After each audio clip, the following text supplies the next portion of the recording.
मित्रों, अगर आपकी पत्नी के हाथ आपकी प्रेमिका के पुराने खत लग जाएं तो क्या होगा? खत्म, bye bye, tata, goodbye, गया। कुछ ऐसा ही चौंकाने वाला खुलासा हुआ था सन 2016 के अंदर, जब दुनिया भर की बड़ी बड़ी हस्तियों के काले धन का डाटा लीक हुआ था और इसी को ही नाम दिया गया था पनामा पेपर्स। ये दुनिया का सबसे बड़ा डाटा लीक था, जिसमें कि 2.6 टेराबाइट यानी कि 2600 GB डेटा था, जिसमें 1 करोड़ 10 लाख डॉक्यूमेंट्स, इतने ईमेल्स, इतनी इमेजेस, इतनी फाइलें, इतनी PDF और इतनी अदर फॉर्मेट की फाइलें मौजूद थी। यही नहीं, अभी और सुनिए। इस दस्तावेज के अनुसार 2,15,000 फर्जी ऑफशोर कंपनियां बनाई गई थी, जो कि सन 1977 से लेकर सन 2015 के बीच में बनाई गई थी। इसमें कई देशों के राष्ट्राध्यक्ष, एक्टर, स्पोर्ट्समैन, बिजनेसमैन आदि शामिल थे। तौबा तौबा तौबा। भारत के भी इसमें 500 लोग शामिल थे, जिन्होंने कि पनामा पेपर्स की शोभा बढ़ाई थी। इसमें सदी के महानायक अमिताभ बच्चन और उनके परिवार के 2 अन्य मेंबर अभिषेक बच्चन तथा ऐश्वर्या राय बच्चन का नाम शामिल था।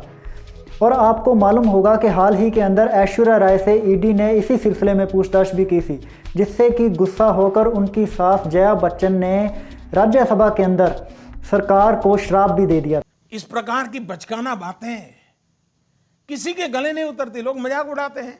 तो क्या है पनामा पेपर्स तथा इनसे कौन कौन से लोग जुड़े हुए हैं, आइए शुरू से जानते हैं। दोस्तों, कहानी शुरू होती है पनामा से। पनामा उत्तरी और दक्षिणी अमेरिका के मध्य एक देश है। इसकी राजधानी है पनामा सिटी, इसकी मुद्रा है डॉलर, जनसंख्या है 43 लाख तथा इसके राष्ट्रपति हैं लॉरेंटिनो कॉर्टिजो। अब तक कालाबाजारी तथा काला धन जमा करवाने के मामले के अंदर हांगकांग तथा स्विट्जरलैंड जैसे देशों को जाना जाता था, लेकिन अब इसमें पनामा का नाम भी जुड़ चुका है। पनामा के अंदर सन 1977 के अंदर एक लॉ फॉर्म कंपनी बनी, जिसका कि नाम था मोसेक फोंसेका। मोसेक फोंसेका का हेडक्वार्टर पनामा सिटी के अंदर ही है और 44 से ज़्यादा इसके दुनिया भर के अंदर ब्रांच ऑफिसेज हैं तथा इसके अंदर 500 से ज़्यादा लोगों की टीम काम करती है। इसके फाउंडर जर्जन मोसेक तथा रोमन फोंसेका थे। इस कंपनी का दोस्तों एक ही स्लोगन है कि आप मुझे काला धन दो और मैं आपको शेल कंपनी दूंगी। शेल कंपनी यानी कि झूठ मूठ की कंपनी, जिसका धरातल पर कोई भी अस्तित्व ही नहीं है। दोस्तों, मान लो आपके पास 1 करोड़ रुपए काला धन है और आप इस पैसे को स्विस बैंक या पनामा के किसी अन्य बैंक के अंदर रखना चाहते हो, लेकिन अगर अपने देश की सरकार का इन बैंकों के साथ समझौता हो गया और इन बैंकों ने आपकी सूचना सरकार को दे दी तो क्या होगा? खत्म, गया।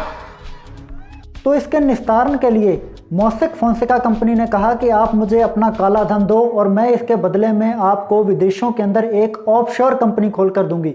ऑफशोर कंपनी वो होती है जो कि अगर अपने इंडिया के अंदर रह रहे हैं और अपने विदेशों के अंदर कोई कंपनी खोलना चाहते हैं तो उसको ऑफशोर कंपनी बोलेंगे।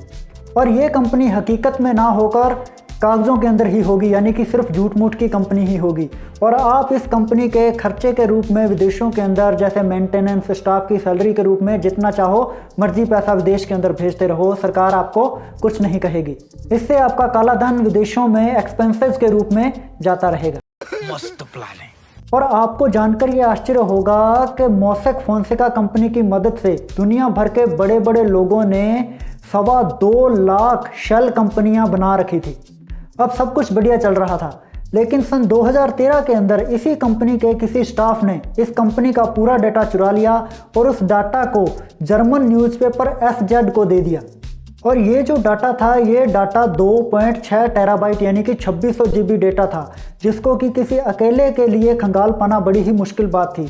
तो इसको खंगालने के लिए एक कमेटी गठित की गई, जिसका कि नाम था ICIJ।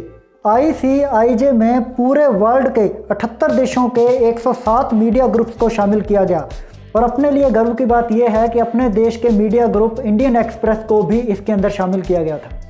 ICIJ ने सन 2016 के अंदर इस डाटा को स्टडी करने के बाद मीडिया के अंदर पब्लिक कर दिया। और जब यह डाटा सामने आया तो लोगों के होश उड़ गए, क्योंकि इसमें 140 देशों के ताकतवर नेताओं के नाम शामिल थे, जिसमें कि 12 तो अपने अपने देशों के राष्ट्राध्यक्ष थे। इसमें चीन के प्रेसिडेंट शी जिनपिंग, मिस्र के प्रेसिडेंट हुस्नी मुबारक, सीरिया के प्रेसिडेंट बशर अल असद, रूस के प्रेसिडेंट व्लादिमीर पुतिन के परिजन, UAE के शेख खलीफा बिन जायद आदि शामिल थे। इसके अलावा अपने पड़ोसी पाकिस्तान के पूर्व प्रधानमंत्री नवाज शरीफ और उनकी बेटी तथा बेनजीर भुट्टो का भी इसमें नाम आया था। अगर खिदमत करनी है पाकिस्तान की तो फिर ऐसे ही करनी है। और आपको याद होगा सन 2017 के अंदर इसी वजह से उनको अपनी कुर्सी गंवानी पड़ी थी और उनकी जगह इमरान खान पाकिस्तान के प्रधानमंत्री बने थे। क्यों निकाला गया भाई? क्यों क्यों क्यों बोलो क्यों? इनके अलावा इस लिस्ट के अंदर प्रसिद्ध फुटबॉलर लियोनेल मेसी तथा मिशेल प्लेटिनी का नाम भी इसमें शामिल है। मित्रों, इस लिस्ट के अंदर अपने देश के भी 500 लोग शामिल थे जिन्होंने की पनामा पेपर्स की शोभा बढ़ाई थी। कौन है ये लोग? कहां से आते हैं? तो भारत के अंदर जब इतने लोगों का नाम आया तो ये मुद्दा सुप्रीम कोर्ट पहुंचा और सुप्रीम कोर्ट ने इसके जांच के आदेश दे दिए। इसकी जांच ईडी यानी कि प्रवर्तन निदेशालय द्वारा शुरू की गई। आपको बता दें कि प्रवर्तन निदेशालय का मुख्यालय नई दिल्ली में है। इसकी स्थापना 1 मई 1956 को हुई थी और इसके प्रमुख है संजीव कुमार मिश्रा। दोस्तों, प्रवर्तन निदेशालय वित्त मंत्रालय के अधीन काम करता है और ये विदेशी संपत्ति तथा मनी लॉन्ड्रिंग जैसे मामलों की जांच करता है।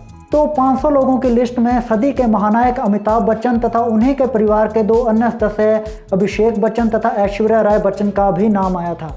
और हाल ही में आपको मालूम होगा कि ईडी ने इसी सिलसिले में ऐश्वर्या राय बच्चन से पूछताछ भी की थी क्योंकि उन पर ब्रिटेन के अंदर एक शेल कंपनी बनाने का आरोप है।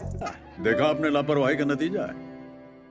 इसके अलावा डीएलएफ के मालिक कुशल पाल सिंह, अपोलो ग्रुप के चेयरमैन ओंकार कंवर तथा पूर्व सॉलिसिटर जनरल तथा वकील हरीश साल्वे का नाम भी इसके अंदर आया था। यानी कुल मिलाकर इस लिस्ट के अंदर 500 लोग शामिल हैं जिनसे कि हाल ही के आने वाले दिनों के अंदर पूछताछ हो सकती है। तो ये था दोस्तों पनामा पेपर लीक, जिसने कि दुनिया भर के बड़े बड़े लोगों के काले धन का पर्दाफाश किया, जिनको कि हम अपना रोल मॉडल समझते हैं। मतलब कि कानून व्यवस्था, ईमानदारी, सत्यवादिता ये सिर्फ गरीब और मध्यम वर्ग के लोगों के लिए है। बाकी के जो बड़े लोग हैं इनसे बहुत ऊपर उठ चुके होते हैं। तो मेरे द्वारा दी गई जानकारी आपको कैसी लगी नीचे कमेंट करके ज़रूर बताइएगा। अगर वीडियो अच्छा लगा हो तो इसको लाइक कर दीजिए। नए नए वीडियोस आते रहेंगे, देखने के लिए चैनल को सब्सक्राइब कर लें। धन्यवाद।